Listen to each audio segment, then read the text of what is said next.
Պարոն վարչապետ, այդ դեպքում հնարավոր է դուք հոգևորականների հետ կապված այս ամբողջ process-ը սկսել եք հենց այդ պատճառով, որ նրանք մշտապես խոսել են Արցախի մասին, իսկ մնացած ամեն ինչը եղել է փաթեթավորում այդ հարցի, եւ դուք հայտարարեցիք, որ ինքնիշխան երկրները իրենց տարածքում գործողություններ են իրականացնում, ինչ որ ամրաշինական աշխատանքներ են կատարում։ Բաքուն Հայաստանի օկուպացված տարածքներում ամրաշինական աշխատանքներ առհասարակ կատարել է։ Ընդհանրապես արձանագրենք, որ ես նախկինում ասել եմ, Մայրաթորի հետ կապված բոլոր խնդիրները եւ ես կարծում եմ, որ Կտրիչ Ներսիսյանը եւ իր խմբակը կառավարվում է պետական անվտանգության կոմիտեի գործակալի խողովակով եւ տրամաբանությամբ։ Ես սա երբեք չեմ էլ թաքցրել, բայց ինչպես է այդ հոգեվոր ոլորտում այդ խոցերը, երեք ասեցի, դա խոցել են դարձնում, որ մարդկանց հեշտությամբ հավաքագրեն եւ օգտագործեն ոնց ուզում են։ Սա պետական անվտանգության հարց է։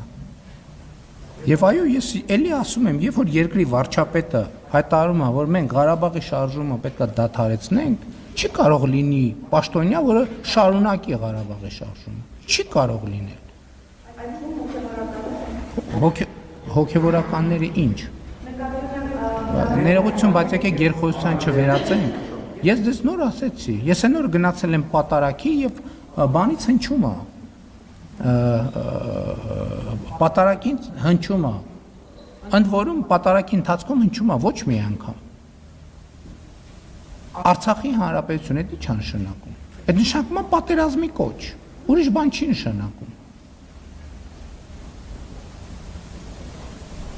Լավ, ոչ այսօր, վաղը մյուս օրը։ Բա էս ենք ասում, բա դրա համար ենք ասում։ Բա դրա համար ենք ասում, որ Կտրիչ Ներսյանը եւ իր խմբակը պատերազմի կուսակցության առաջնորդությունն է ստանձնել։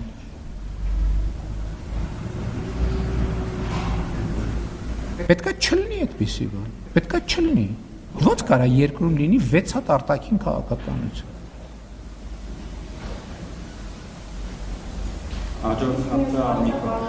Հայաստանի օկուպացված տարածքներում երբևէ ամրաշինական աշխատանքներ դիրքեր այն։ Գիտեք, ես նախկինում այդ թեմային անդրադարձել եմ, որ մենք ունենք սահմանազատման հետ կապված խնդիրներ։ Ես չեմ կարող հարցը դիտարկել մի հարթության մեջ, որովհետև եթե ձեր հարցին արդարորեն պատասխանեմ, պետք է պատասխանեմ երկու կողմերի մասին։ Դրա համար դուք գիտեք ճշմարտությունը, ես մեկնաբանություն չեմ անում։ Հիմա փաստն այն է, որ երկուստեք մենք խուսափում ենք նման բաներից, որպեսզի խաղաղությունը չվտանգենք, ու ճիշտ ենք անում։